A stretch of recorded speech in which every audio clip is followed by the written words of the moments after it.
بسم اللہ الرحمن الرحیم نحمده ونصلی علی رسولہ الکریم اما بعد فاعوذ باللہ من الشیطان الرجیم بسم اللہ الرحمن الرحیم۔ قابل قدر سامعین و سامعات، آج کے سوگ میں مسئلہ نمبر 26 سے 30 تک پڑھیں گے۔ مسافر کی نماز کا بیان ہے۔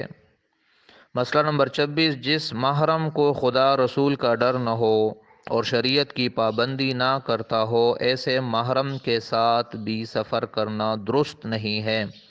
اگرچہ وہ محرم ہے، رشتہ دار ہے اپنا، لیکن اگر وہ شریعت کی پابندی نہیں کرتا، اللہ اور رسول سے ڈر نہیں ہے اس میں، اور گندی عادات ہے اس کی، تو اس کے ساتھ سفر کرنا درست نہیں ہے۔ مسئلہ نمبر 27،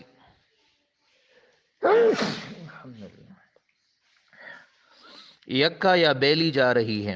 یکا تانگا، بیلی بیل گاڑی۔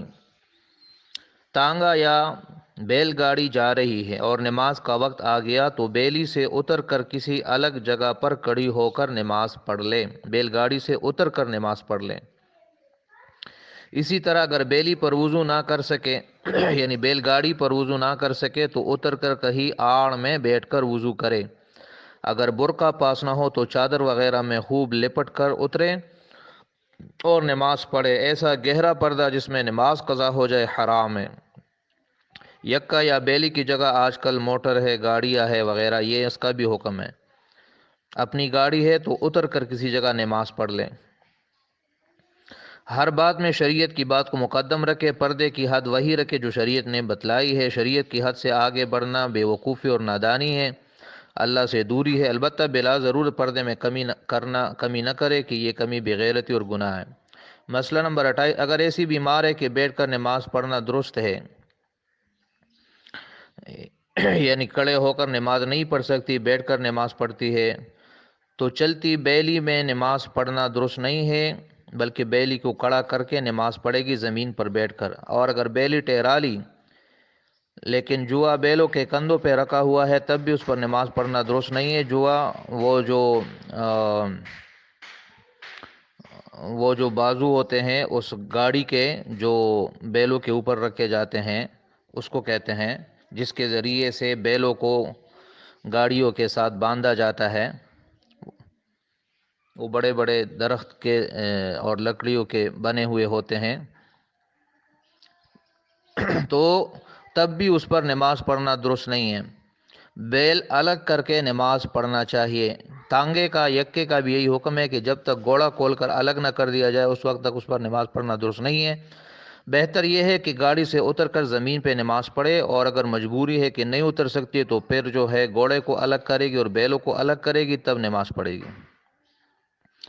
مسئلہ نمبر 29، اگر کسی کو بیٹھ کر نماز پڑھنا درست ہے، یعنی بیمار ہے، کھڑے ہو کر نہیں پڑھ سکتی اور بیٹھ کر نماز پڑھتی ہے، تو پالکی اور میانے پر بھی نماز پڑھنا درست ہے۔ پالکی وہ ڈولی ہوتی ہے، وہ سواری ہوتی ہے جسے انسان اٹھا کر چلتے ہیں، جس کے پہیے نہیں ہوتے۔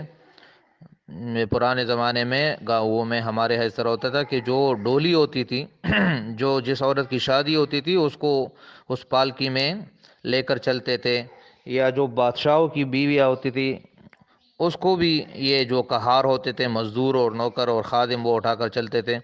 تو اس میں نماز پڑھنا درست ہے اس شخص کے لیے جو بیمار ہو اور کھڑے ہو کر نماز نہیں پڑھ سکتی بیٹھ۔ لیکن پالکی جس وقت کہاروں کے کندھے پر ہو اس وقت پڑھنا درست نہیں ہے، پہلے زمین پر رکھوا لے تب پڑھے۔ کہار وہ نوکر، وہ خادم جو پالکی کو اٹھانے والے ہیں۔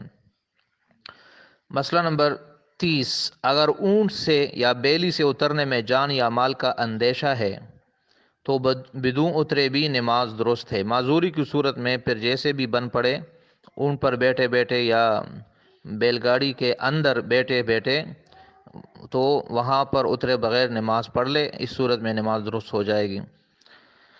اور اگر جان اور مال کا اندیشہ نہیں ہے تو پھر بیلی سے اترے، یا بیلی سے جو ہے بیل کو الگ کرے، یا اونٹ کو بٹھا دے اور نیچے زمین پر پڑے، اور تانگا ہے تو گھوڑی کو کھول کر نماز پڑھے۔ تو یہ مسائل ہے آج کے، امید آپ کو سمجھ آ گئے ہوں گے۔ اللہ تعالی ہمیں ان کو سمجھنے اور اس پر عمل کرنے کی توفیق عطا فرمائے۔